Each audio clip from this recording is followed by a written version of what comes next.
that you believe in us, that you sacrifice so much to win here. Because you're giving up a lot. It's what makes you special. And I'm telling you, as you go down this road of chasing your dream, there's going to be more and more of it. But ladies, you're perfect as you are. You're beautiful as you are in this moment. The world's sending you these messages. You got to be thinner, you got to be taller, you got to be... Listen to me. You're beautiful as you are. You're perfect in this moment. Men, you're perfect in this moment. You have to accept that. That's when you know you deserve to go to the next moment. If someone's not telling you that enough in your life, and people have hurt you and betrayed you and let you down, I can tell you this as a company. People will let you down, but this company will not let you down. Certain people here will, because they're humans, but I promise you, this company, if you stay here long term, we will not let you down. We will get better. We will evolve as a company. We will continue to believe in you. We will continue to create opportunities for you. We will continue to make this place better. Say amen to that, I promise you. I want you to hear me tell you that. Now, having said that, for you to step into the next moment, there needs to be a better version of you. You need to improve, you need to grow, but you can't step. Here's the irony. Everyone's always trying to change. You must love yourself where you are in order to have the confidence to step into the next space.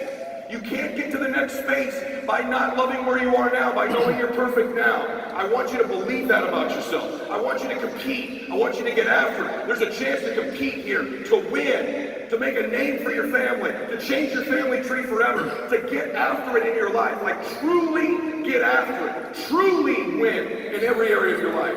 We can change the world together. We can change the world together. We can change the world together. This is one of the great forces for good of the world.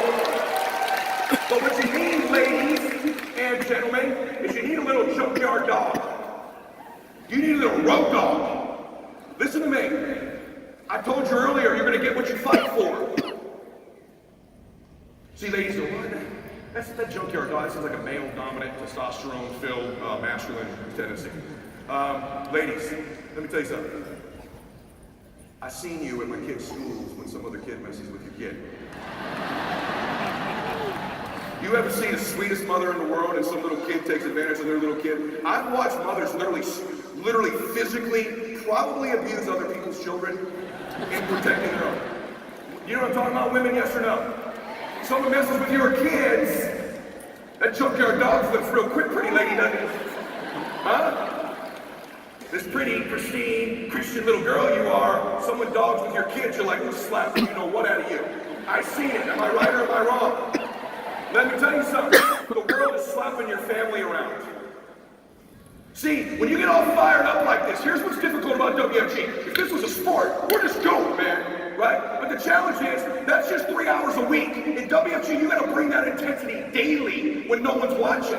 Can you get that good Monday morning driving to full-timers when you had a charge back the week before? See, that foundation of your house that's being built, the one that goes low before you go high, the foundation is being built when you have 20 people on your team and you wake up 6 months later and you're back to 2. When you make $9,000 in a month and then you're negative 1,800 3 months later. When you can't pass the stupid securities test.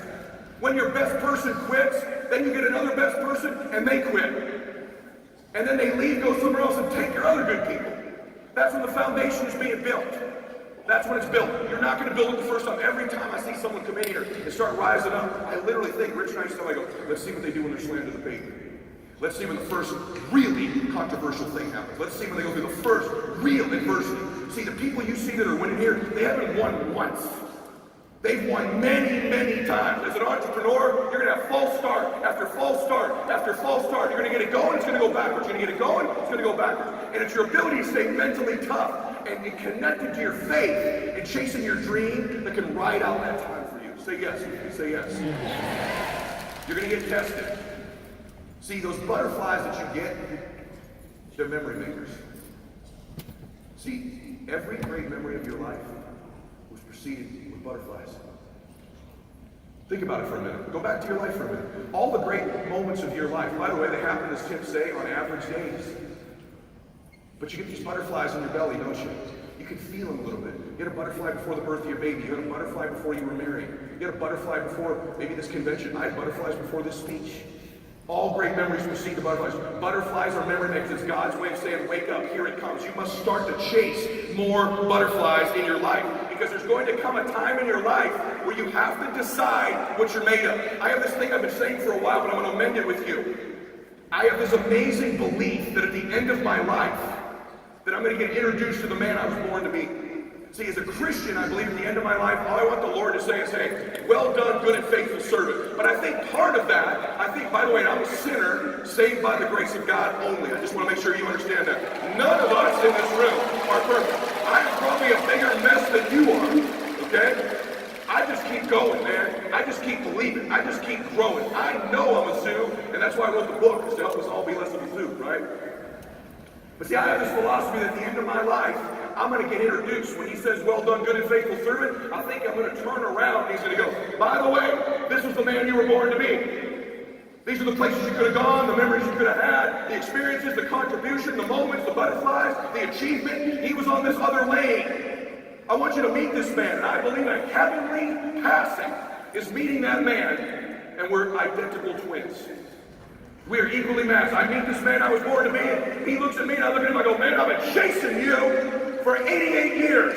And he looks back at me and goes, I've been watching you, brother. I'm so proud of you. I know exactly who you are. We are equally yoked. We are equally matched. But I think hell is meeting that person and you're total strangers. And you spend eternity never being that person. Never accomplishing it in your life. Always afraid. Always cowering back, always quitting, always giving in, always playing it cool, always stepping away from your dream, always forgetting to enroll the architect, always forgetting you're a masterpiece, always forgetting you're perfect as you are. At the end of that life, you meet complete strangers. You don't even recognize each other. Which end of the life do you want? If you want the life where you're identical twins, and you've accomplished everything in your life, where you hear all the moments, all the memories, all the special things, you have to make some different decisions before we get out of here. And so I want to talk to you for a second about what I think some of those decisions are. See, time is very precious. That's why I started talking about it at the beginning. If you want to know the value of time, ask somebody with a terminal illness the value of a year. How valuable is a year when you have one left? You want to know the value of a month? Ask a mother in this room who lost a baby prematurely what she would have given for another month. You want to know the value of just a day?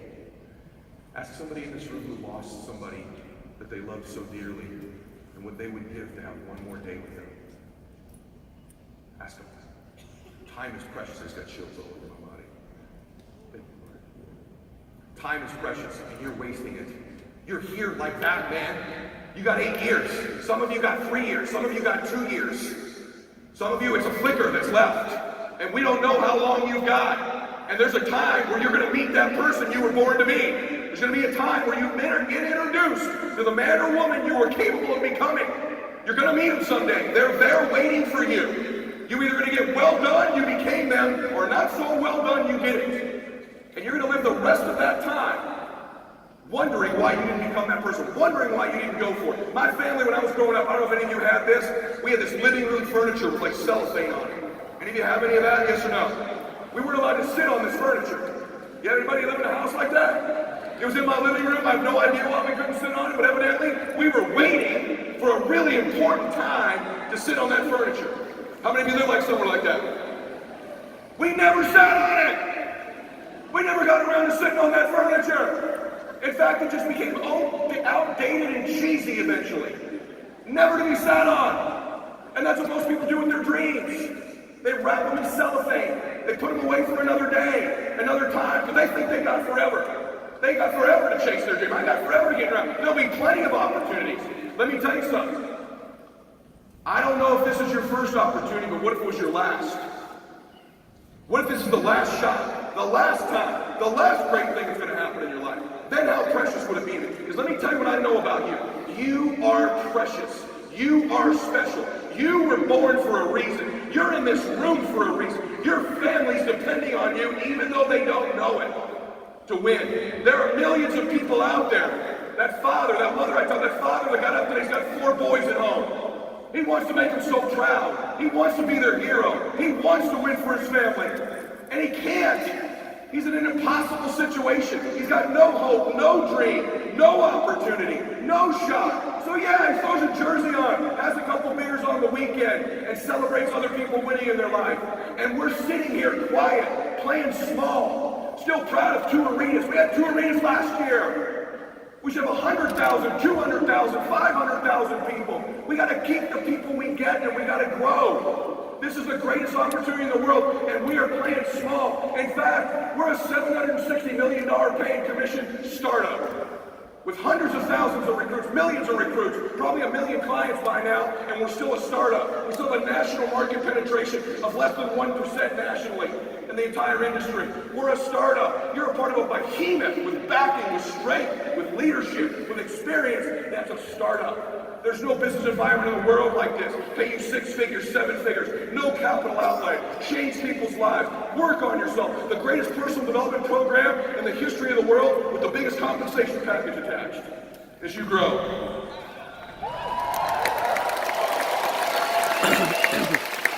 The Bible tells us our latter days will be better than the former. It's a promise in the book. And if you keep knocking, he opens those doors. You got to keep knocking. Eventually, there's a door you step through. Eventually, there's a door you step into. And it's like a whole new world is all I can tell you. I know when I stepped through mine, I remember thinking, it's hard to recall what it was like before. There's a door waiting for you. You have to keep knocking. I know it sounds like an interesting metaphor, but you have to keep knocking. Keep knocking doors, keep knocking doors, keep calling people. Because at the end of the day, all you're trying to find is 7 to 10 key people. The WFG battle is not thousands of people. The separator between you and getting financially independent is 7 to 10 key people. I mean, are you telling me over a decade you can't find 7 to 10 key ones? Maybe you gotta go through 100, 200, 500, but if you find 7 to 10, we're gonna make you fabulously wealthy, in my opinion. And I can tell you, if you find even 3 or 4, we'll make you real comfortable.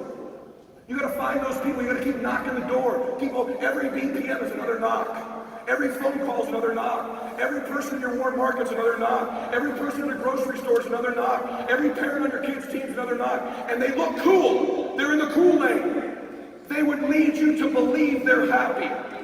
But if you ask them, forget WFG, what's your dream? What's your vision for your life? They just start stuttering and stammering. I don't know, the Lakers Heat Sunday, man. Like, they don't know. They don't know what their dream is. They're in the cool lane. They're in the barbecue on the weekend lane. They're in the BMW they can't afford lane. They're in the track house that everybody else has. They think they got a great house, except if I went across the street, it's the same exact house, flipped around the same place. That's how you were born? So your neighbor has the same house as you, just different carpet. Really? Talk about average. Who the hell wants to live in the same house as their neighbor? What'd you do with the family? Who gives a crap, right? I was just on a flight. I got a few minutes. I was just on a speaking thing. I had to go to a Levitan's event in Orlando, and I had to go to my agent booked me for a speaking gig the day before in Mountain Home, Arkansas, because he does not own a globe, probably, right? So I end up, I've been blessed. I have a nice jet now, but the thing is getting painted, interior, crying me a river, right? I remember the days of going to the ATM in complete prayer and meditation that $20 would come out of that thing. I remember making Christiana when we would go to the movies while we were in WFG. Well, people thought we were doing well, sneak in our sodas into the movie. You guys ever do that? And then right when it starts, you just kind of cough at the same time. You kind of open it so no one knows, right? Did that for years. For years. I remember, because we couldn't afford the movies after a while, we went to the drive-in, and I'm not lying, you can ask her, because you know she calls me out because I lie a lot. This is true. I made her literally sit in the trunk of our car when we went to the drive-thru, and these people thought some very strange predatory man was going to the drive-ins by himself. So I'd go to the drive-in movies with my wife in the trunk, and then we would get out, and then she would sit in the car with me, and we would watch the drive-ins, because you could get like 2 movies for $4. And I went to the Mission Drive-In in Pomona, California, if you're ever wondering where I went. Ready from there? Okay? I've watched more movies than all y'all there, trust me. I only paid for one person every time I've gone. Okay? So I remember what those times were like. But anyway, I was on this trip, and I had to speak, and then there was an issue with this plane I was supposed to take, so I had to take a little commuter plane to the real airport. And so, but it was 3 hours in between my flights, and they had tequila at this airport. So there's no table in Mountain Home, Arkansas. By the way, it's the Mountain Home, Arkansas Airport Hair Care and like Tire Center, I think it is. I mean, it's like very small. And but they got this tequila thing there. There's like one dude there, no tables. So for 3 hours, I sipped on some tequila for like 3 hours. I'd have to speak till the next day, feeling pretty good, and then not feeling pretty good, and then we had to get on this plane. Let me just describe the situation to you. This plane was about the size of a stick of bubble gum. Okay? And I don't like doing this. You like getting on planes that have propellers? I don't like that crap. I'm like, hasn't aviation kind of advanced to the point where there should be no propellers on these airplanes? So first thing is, this plane could probably safely seat about 4 people, but we got 9. And the pilot shakes your hand. The pilot follows me on Instagram, so he wants a picture with me. And we take the picture, and I kind of look at the dude, and he's got like, not a very nice looking grill. You know what I mean? Like 6 teeth, 2 of them pretty black. And I don't know what it is. I don't mean to judge people's hygiene at all. I don't mean anything about Arkansas. There's great people here probably from Arkansas. But don't you want your pilot to have a pretty good looking grill? Doesn't that just, I don't know what it is. Like, I think you ought to have good teeth if you're a pilot. I don't know, right? So I kind of look at him. I've had a couple cocktails. I'm kind of, whoa, man, some funk. This dude is funky. This dude's gonna fly me. And it's windy, right? Real windy. And we get on, and this plane's really little. And we start to, the guy next to me is freaked out about this little plane. They gave us this plane to get us because the other plane wasn't working. I think they literally dusted this thing off out of some garage in there because it was like dirty. No one been on that plane for a while. And we take it, I could feel us on the runway. I'm like, this, I could run this. If I were in a big wheel, I could beat this thing down this runway. In a big wheel. I'm thinking he's going to turn around and go, hey, you guys just start pedaling like a Fred Flintstone or something. Like, we get you all doing this. Everybody knew this. We could get off the ground. I'm like, and the dude next to me's like, hey man, we gonna be okay, man? Like, I don't know. I'm feeling good. I don't give a crap. I don't give a crap. Doesn't matter to me. I was in that kind of mood. You ever get in that mood like you just don't give a crap? Like, I don't know, man. We might not make it. We get up, right into the wind, which I don't think you're supposed to do, but and we get up, and we are cruising. You ever been on a plane though? Like, you're pretty sure you're not even moving forward. You ever done that? Seriously. I'm like, we are not moving here. We're like just hovering. And the pilot didn't even shut his door. I could see him in there with his grill and the other dude. And then like halfway through, we're going so slow. We literally got passed by a kite, I'm pretty sure. Like there was a point where he like waved around the goose. He's like, go around! This goose is right by the plane. We're at half the speed of smell, right? And I'm a little scared, but I'm feeling good. The dude next to me is losing it. This is like a 19-minute flight to the real airport. I could have walked by now with no tequila, right? And we get halfway there. I BS you not. We get halfway there. He comes on the MC thing, which by the way he didn't need to. But he gets on. He goes, "We lost some oil pressure. We're going to turn around." I'm like, You can't get 9 miles on this piece of crap. By the way, he didn't need the AP thing. He could have turned it over. We lost some oil pressure. I could hear everything he was saying. Right? The dude next to me is like, are we going down? Are we going down? I'm like, I don't know. Where are we going? I'm like, probably the scene of the crash, bro. What? Really? I'm like, yeah. I bet we beat the paramedics there by like 30 minutes. I'm going to give him a crap. Seriously. He's looking at me just scared to death, and I'm like, I just wanted to hit something hard because I don't want to limp away from this thing. You know what I'm saying, man? There's things like, so anyway, we ended up getting back to the airport. It took us literally 45 minutes to get back to the airport, into the one we did, and then I missed my connection flight and blah, blah, blah, blah. Why do I tell you that story? Because we went really slow, right? Like a lot of you are. A lot of you are on this little propeller thing. You're in the fastest damn jet in the world called WFG, and you're flying to like one of these prop planes like you got no grill.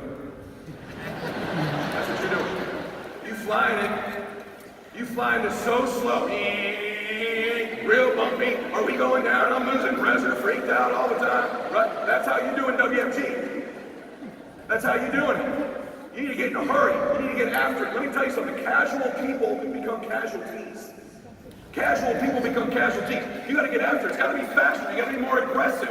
People do business with aggressive people. You got to attack it. You got to get after it. You with me on that? Say yes. Yes. I promise you I'm right about this. You're going too slow. Your pace is too slow. You walk too slow. You're too casual. I see some of you walking around. It takes you too long to get to the arena. Too late to get to the BPM. Not enough phone calls. Late to full-timers meeting. You got to do something about you.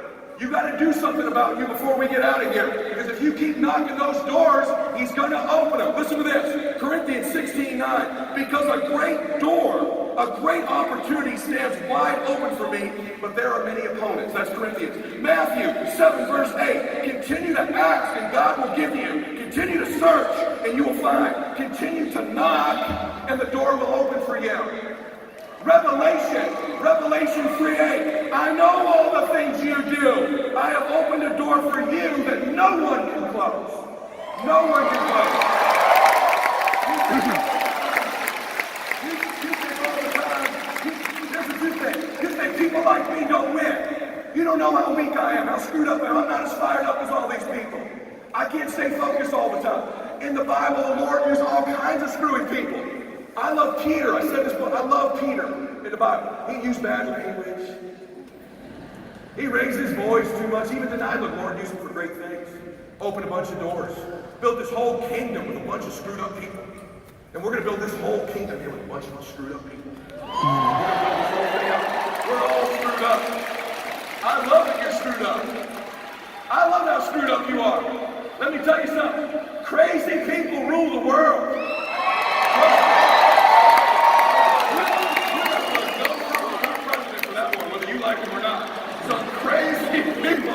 Rule the damn world. Crazy people. Elon Musk is crazy. Oprah's crazy. Foley's crazy. Story's crazy. Olsen's crazy. Zuckerberg's crazy. Obama was crazy. Crazy to think he'd be African American, first president of the United States. Funny ass name, right? Hillary was running against you. Hey, Trump's got the same crazy. I'm just telling you, I don't care if you like it or not. He's got the same crazy. Goofy ass hair, orange, whatever. He got the same. In fact, Trump and I probably using the same candy cream right now. If you can take a look at it. We probably got that same look, right? He's just crazy. Crazy. Putin's totally crazy. Kim Jong-un, he's crazy. Right? So hey, we know you're crazy. You want to rule your world. You want to rule your world. So hey, you got to do something about you. You got to do something about you. How many of you want to meet that person you were born to meet? Yes or no? You got to take action now. You got to rise higher now. When people criticize you, you just rise higher. You got increase. You got favor. You got blessing. You got strength. You got confidence. When you get knocked down, you're getting back up. You know you're in a fight, and you are the one. Listen to me. You are the one. You, the one who came here skeptical, the one who was going to quit. You leaders who have done really well, you're the one. You got to get back up. We got to go to the next level. We got to go to the next level. Where we are is not good enough. WFG is too small. It's way too small. Millions of people are missing from us. Millions of souls are missing from us. They want this hope. That feeling you got right now that lets you know you're in the right place. They want that feeling. They want hope. They want belief. They want teammates. They want a cause. They want a mission. They want a reason in their life. And they deserve to meet the person they were born to be. And at that job, that lady, that's not who she was born to be. That man who wants to make his son so proud of him, that's not what he was born to be. That's not his destiny. Someone's got to go find him. Someone's got to go help him. There's only one company in the world whose industry and scope and reach and magnitude and leadership is big enough to encompass millions of people's dreams. The dream of WFG is so big that it can fit millions of other people's dreams inside this company. That's how big the dream is here. And so, we are a company of destiny. We are a company of destiny. And let me say something to you in closing. Your family deserves this. I want you to finish thinking right now for a minute about who you are doing this for. The people. Because we said, what's a dream? Your dream is always other people. Your dream is always other people. You always want to do it for other people. I want you to picture just for a second. Has there ever been anybody in your life who's passed away who just saw you as special? In the story of your life, if we were turning the pages of the book of your life, There's got to be somebody in there who saw you as special, who just saw you as different. And you just knew it when you were around. I remember when I was a little boy, I was in 4th grade, little moments of your life. And I'd gone to this new school, they were calling me Eddie Spaghetti, and I was shy and couldn't talk back to them. And I remember I was there for 3 months, no one talked to me. I sat at lunch every day by myself. I sat at the little table, they had all these orange tables, and I would just literally wait for everyone to sit down, and then I would just go sit down and eat my lunch my mom made me alone every day. For months. No one came over, no one said hello, and me just feeling worse and worse and worse about myself. And then one day, we were in class, and a testing company came in. They needed to test somebody in every class. And the lady came in, and I could hear her tell Mrs. Smith, I need your brightest and best student. I need your best and brightest student. And they were at the front, but I could see her, because I was always the good dude who had his arms crossed. I didn't talk to anybody else. I always had my arms folded. I was in attention. And so I could hear them. All the other kids were talking, but I could, even though I was in the back, I could hear them. She goes, oh, that's Eddie. You should pick Eddie. He's the little boy in the back. The little one. And right now, just hit me. I remember her. She said, that's Eddie. None of the other kids heard her say it, but I did. And I remember thinking, she thinks that about me? She thinks that about me. And the other teacher came on, she says, Mrs. Smith says they are smart. You need to come with me and take the test. And we walked out. Little Eddie walked to the back. And by the way, I'm going to tell you a secret. Honest to God, I can tell you that I have thought about her pointing at me and saying, that's Eddie, literally millions of times in my life. Literally millions of times in my life. I've had that. My first dream was that I was going to be a Major League Baseball player. All my life I wanted to be one. Everyone told me I was going to be one. I was trained to be one. I told everybody I was going to be one. I had no plan B. And that career ended, and my big dreams happened here. My big dreams happen here. But to this day, I regularly have a nightmare. And let me tell you what it is. I regularly have a nightmare. When you miss a big dream in your life, see, I missed one big one. You probably have two. You probably have had a divorce or a setback or something you went for that didn't work and it haunts you. Don't have it twice. Because let me tell you what happens to me in baseball. I have this dream regularly where I know I'm in it because I've had it so many times. Have you ever had a dream like that? Like, I know I'm in this dream again. How many of you have that? Yes or no? I've had this dream, and I can hear this. I'm at the stadium, but I'm outside the stadium. I'm outside the arena, and I can hear them. They're announcing the starting lineup. Starting in center field, number 8, Eddie Mylett.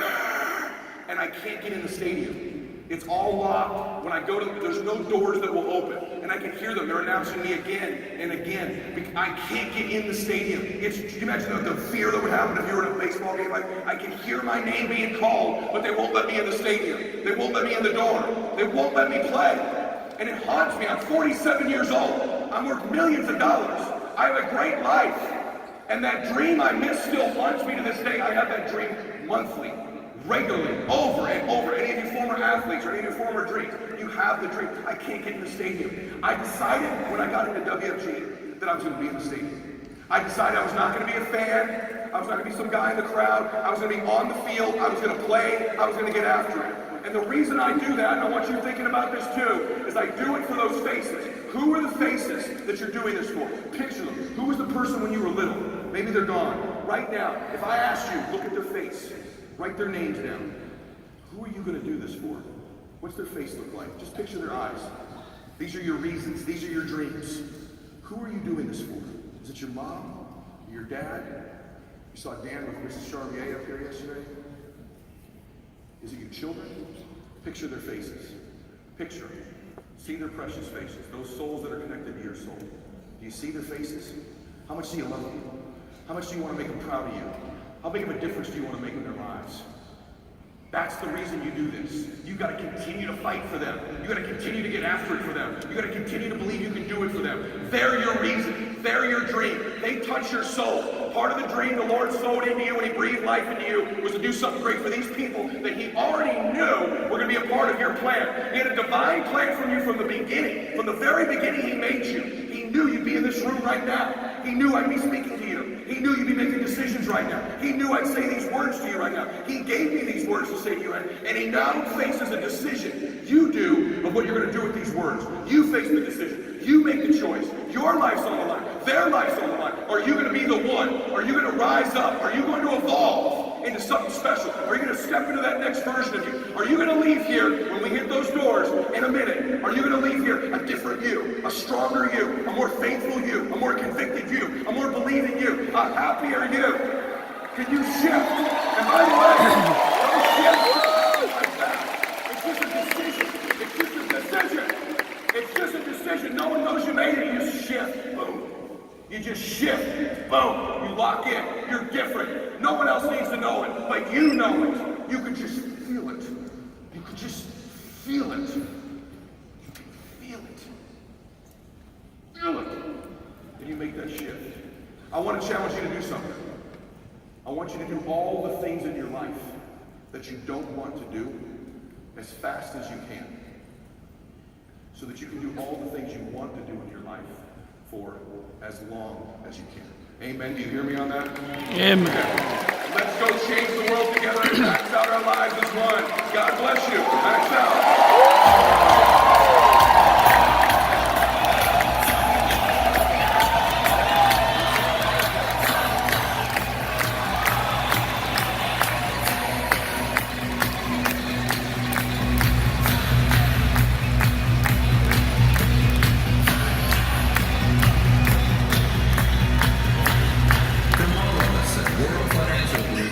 Sincerely thank you for joining us at